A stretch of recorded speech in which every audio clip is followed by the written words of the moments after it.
Hi ma'am, drama season si room sim cái ma'am si mùng bao tôi sẽ Hawaii jar thùng này sẽ bây giờ thùng này có được phao này đấy, sẽ ngã này đấy, bây giờ sẽ cô vi này qua, tôi ma'am Hawaii sẽ ai camera stand sẽ mà xin được ra rồi, table sẽ cái awang mà tới ra rồi, ở đây thì ma'am video sẽ hôm nay tôi sẽ let's go làm như pan này cái là lang này, ở đây ma'am Hawaii sẽ thằng để rồi come on.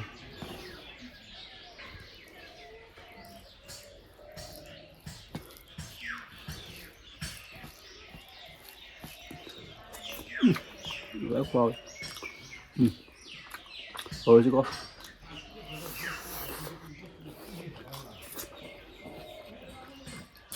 Ngon.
Có biết khuy kìa.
Mẹ khoa vậy.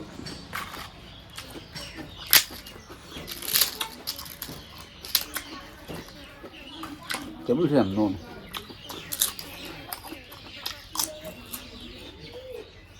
Cái gì hình.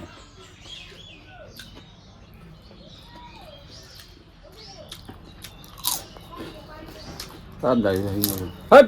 Mẹ.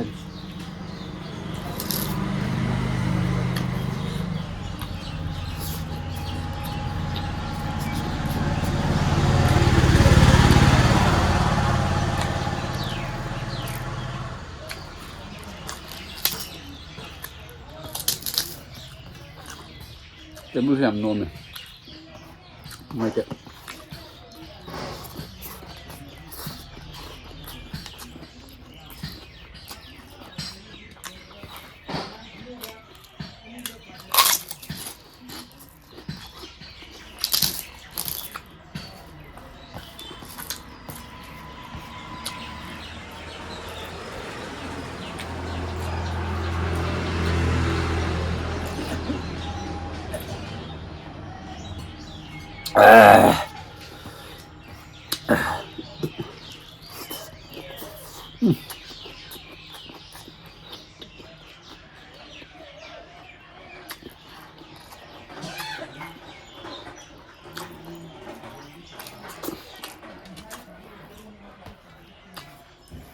ทำเนี่ยหนูด้วย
นี่ให้กินกูเลย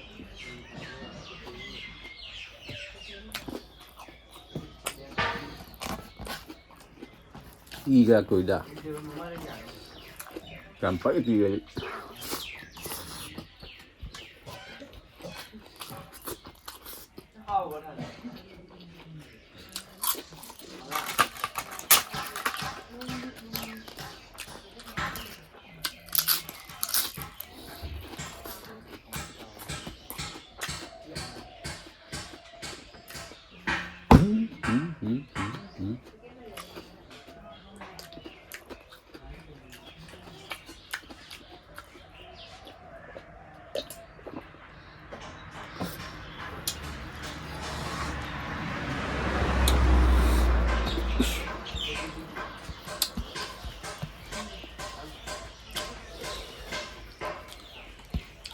ยังเลี้ยงไหมคนไหนยังเลี้ยง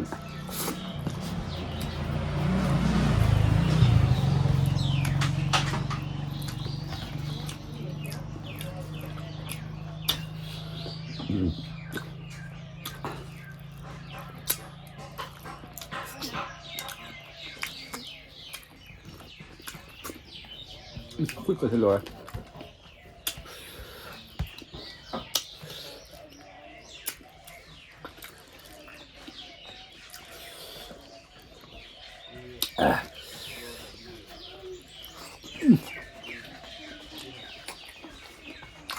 ว้าวเฮ้ย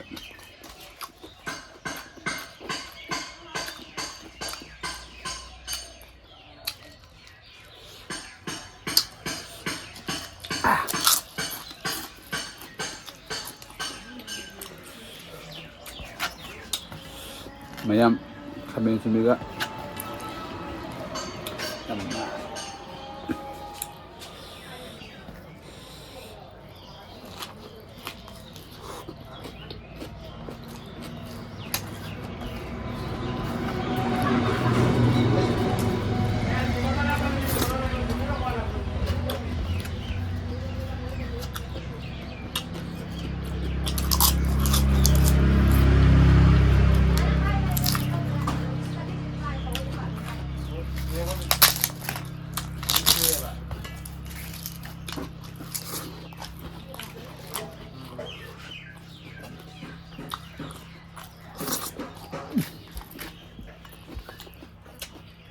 มาที่นี่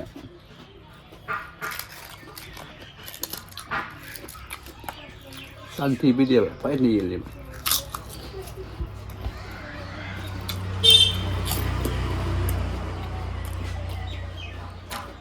มาที่นี่ขาเลย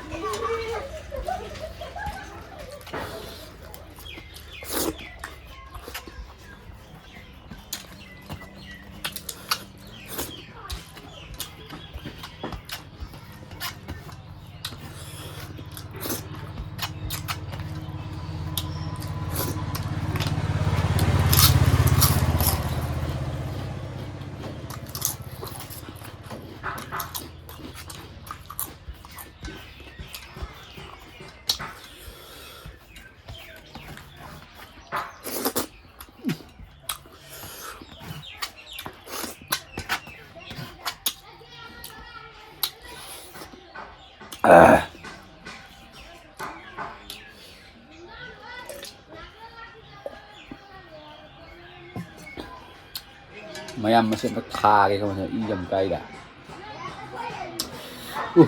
ꯃꯌꯥꯝ ꯈꯨꯍꯥꯎꯗꯤ ꯂꯣꯏꯔꯦ ꯑꯗꯨ ꯖꯒꯥꯁꯦ ꯐꯖꯅ ꯃꯐꯝ ꯆꯥꯗꯕꯅꯤꯅ ꯅꯨꯡꯉꯥꯏꯇꯦꯕꯀꯣ ꯃꯁꯤꯒꯤ ꯍꯌꯤꯡ ꯀꯣꯏꯒ ꯀꯩꯅꯣ ꯃꯁꯤꯗ ꯄꯩꯇ ꯌꯦꯁꯜꯂꯦ ꯃꯤ ꯅꯨꯡꯉꯥꯏꯅ ꯍꯥꯎꯅ ꯆꯥꯖꯕꯁꯦ